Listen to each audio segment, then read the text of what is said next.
Hello and welcome to MTG Burgeoning, your channel for all things magic. In this video, we are going to add the final 20 creature cards with mana values of 6 into our Momir Vig Cube.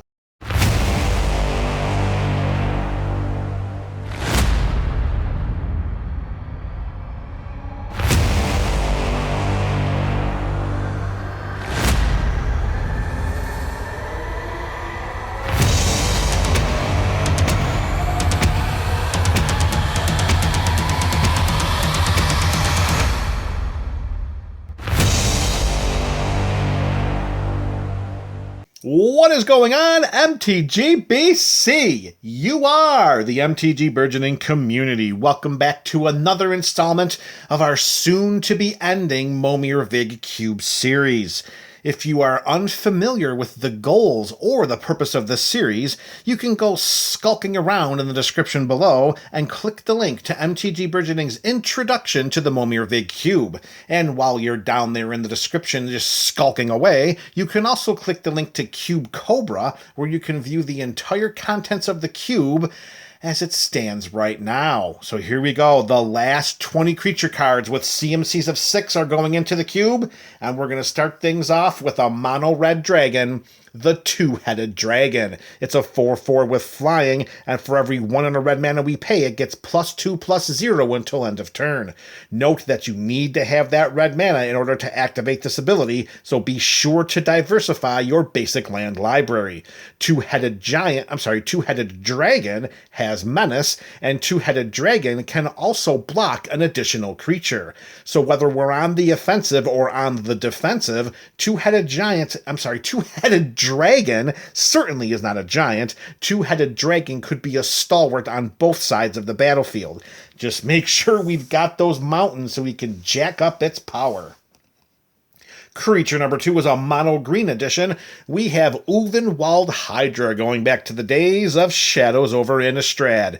It has reach, and its power and toughness are each equal to the number of lands we control. So if we play this out and we summon a copy of this from the cube on turn 6, then we're getting a 6/6 with reach, and when it ETBs, we search our library for a card, and we search our library for a land card and put it onto the battlefield tapped. Now it's only going to be a basic land because every library in Momir Vig is filled with basic lands, but perhaps we're missing a needed color, like maybe we need to get some activated abilities similar to Two-Headed Dragon, and we haven't drawn that specific type of land yet.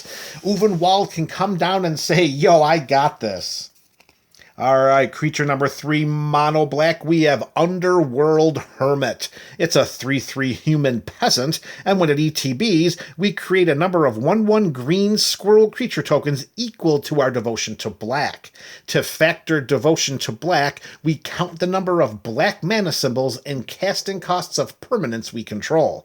So, this is going to be very dependent on what we've summoned from the cube so far. Minimally, we will create 2 1/1 green squirrels through the devotion of Underworld Hermit's own 2 black mana symbols. If we're lucky enough and the stars align leading up to having this creature come into play under our control, maybe we create even more 1/1 green squirrels. Remember, any creatures that can create other creatures, those creatures are extremely valuable in a format like Momir Vig. Alright, creature number 4 is going to start a little mini run here of multicolored creatures. We have Vivictus Asmati the Dire. We have a 6/6 Elder Dragon with flying, and whenever it attacks, for each player, we choose target permanent that player controls. Those players sacrifice those permanents. Each player who sacrificed a permanent this way reveals the top card of their library, then puts it onto the battlefield if it's a permanent card. Alright, there's a little bit to unpack here because we also choose one of our permanents. And in the Momir Vig, the permanents are most likely going to be either a land or one of the creature tokens that were summoned from the Momir Vig Cube. There may be a stray artifact like a clue token or a treasure token or maybe a rock token created by Tago, but still we're swapping one permanent from the battlefield and replacing it with a basic land. So if we end up getting Victus Asmati, the strategic play may be to have each opponent sacrifice one of their lands to be replaced by a land, so they gain nothing in that process. For us, maybe we choose one of our minuscule, lower costed, soon to be chump blocking creatures and have that replaced by a land, so we're ramping while our opponents are doing nothing. And let's not forget, a 6/6 with flying can swing in and deal 25% damage to an opponent's starting life total. Alright, the first 1/4 of this video comes to an end with Valley Maker, back to the days of Shadowmoor. It's a 5/5 giant shaman. We can tap and sacrifice a mountain to have this creature deal 3 damage to target creature. We can tap and sacrifice a forest, and if we do, we choose a player, and that player adds 3 green mana to their mana pool.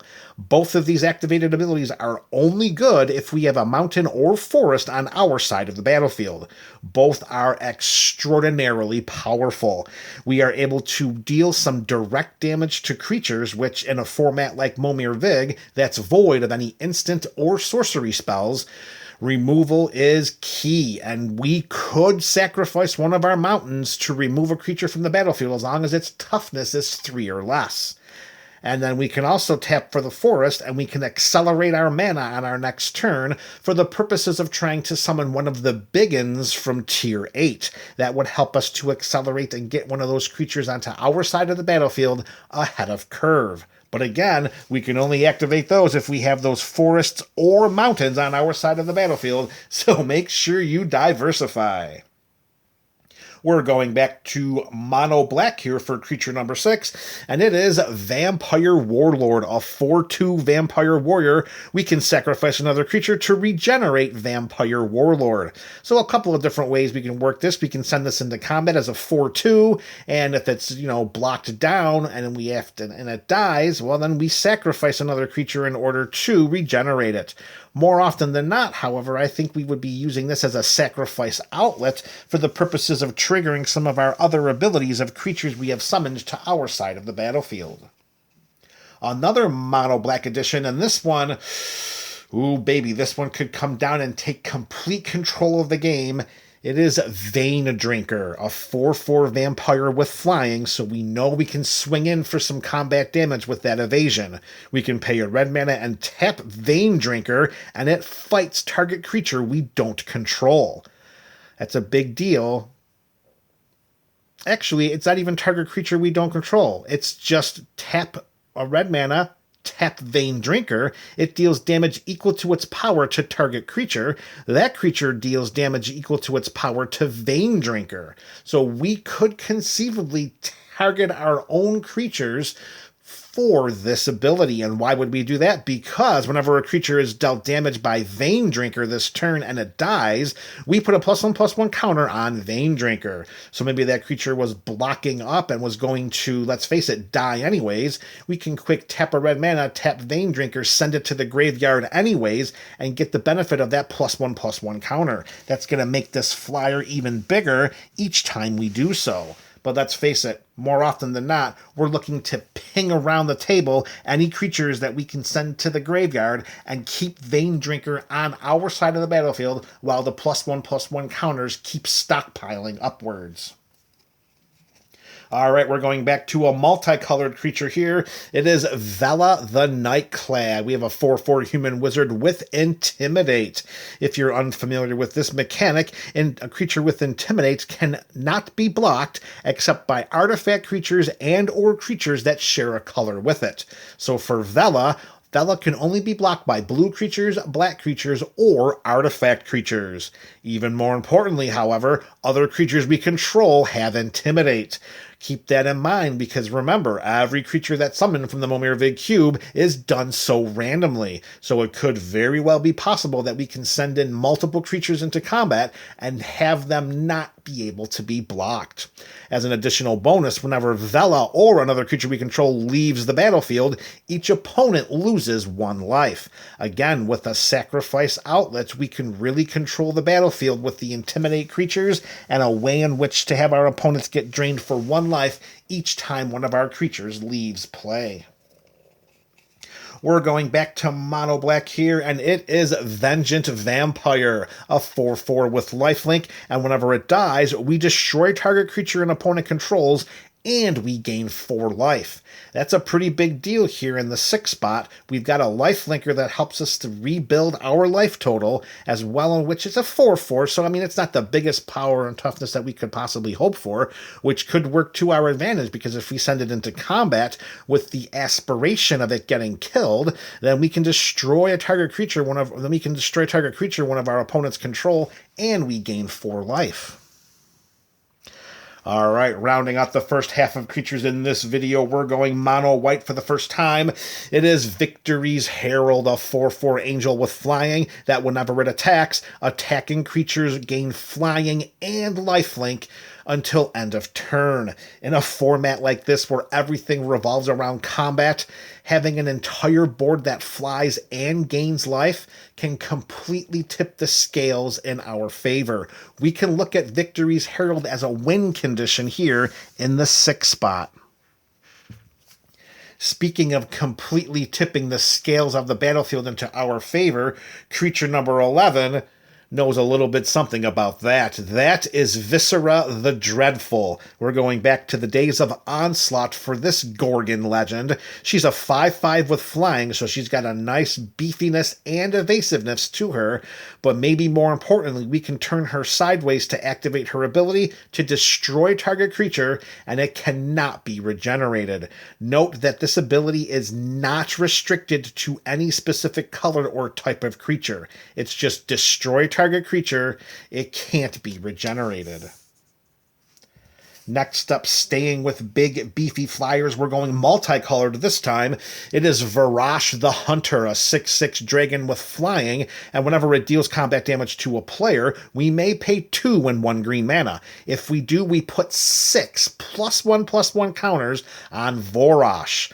Yes, there are a number of flying creatures inundating the cube, but that's not a guarantee that every single opponent is going to have one. If we're fortunate enough to find an opponent that can't block this creature, we're definitely sending it into combat, and hopefully if we diversified our library with enough basic lands, we'll have a green mana to pay 2 and a green, putting those 6 +1/+1 counters on Varash, and it's only going to be a matter of time until we completely take over the game.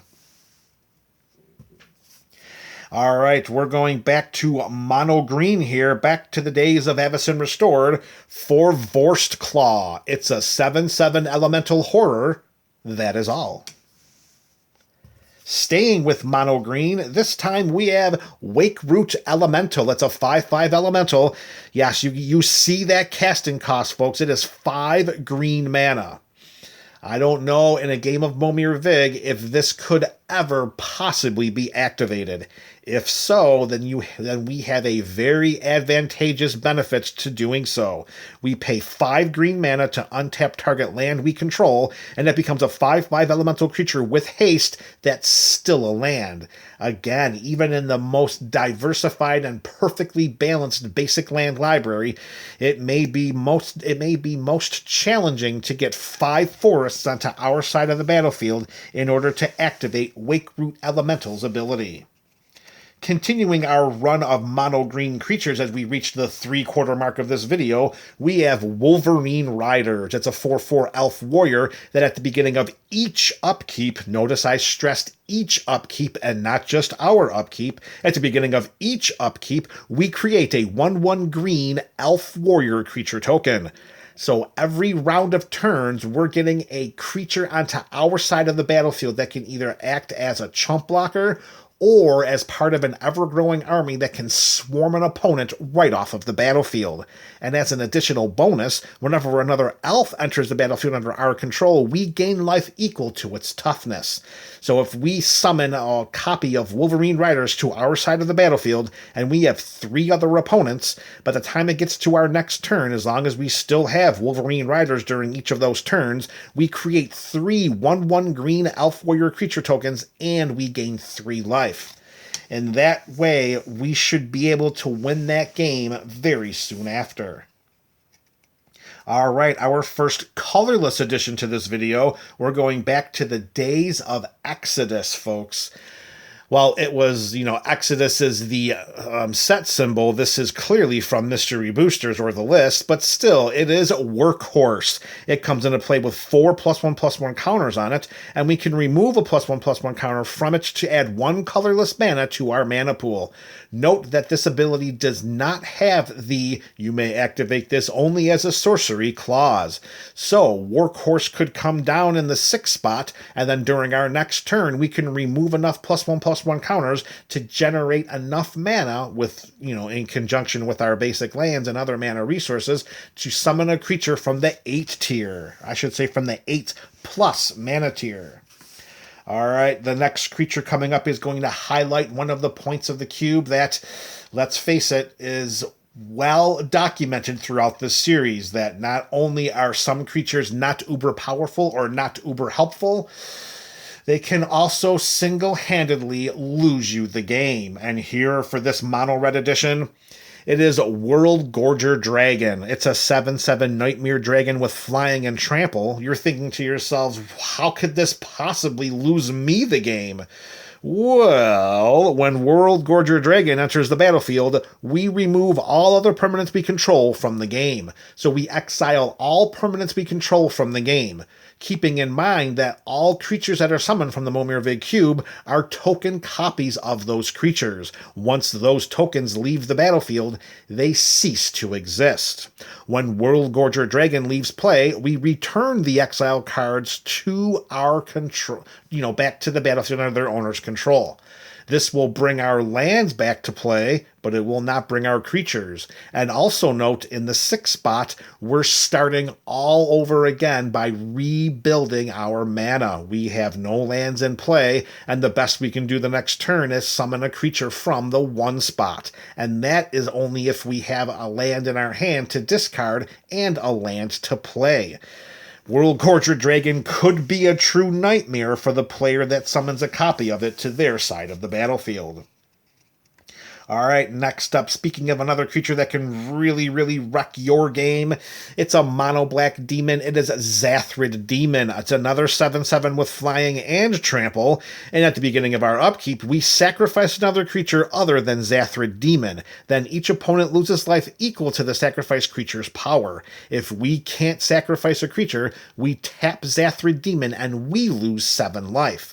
So hopefully there are not enough creatures on our opponent's sides of the battlefield that can work together in unison to remove other creatures from our side of the battlefield, so that we have the sacrificial fodder needed to activate and appease Zathrid Demon's upkeep trigger. As long as we keep having the creatures flow, we're gonna be okay, and we're most likely going to win the game. But if things start to go sideways and our creatures are becoming more and more sparse, Zathrid Demon could be a big problem for us. All right, we're down to our last 2 creatures here. We're going back-to-back mono-black, and here we have Zathrid Gorgon. It's a 3/6 Gorgon with Death Touch. We can pay 2 and a black mana and tap this Gorgon to put a petrification counter on target creature. It gains Defender and becomes a colorless artifact in addition to its other types. Its activated abilities can't be activated. So pretty much it's just sitting on the battlefield as an artifact, as a creature that can't attack. It could block, but it can't activate any of its abilities.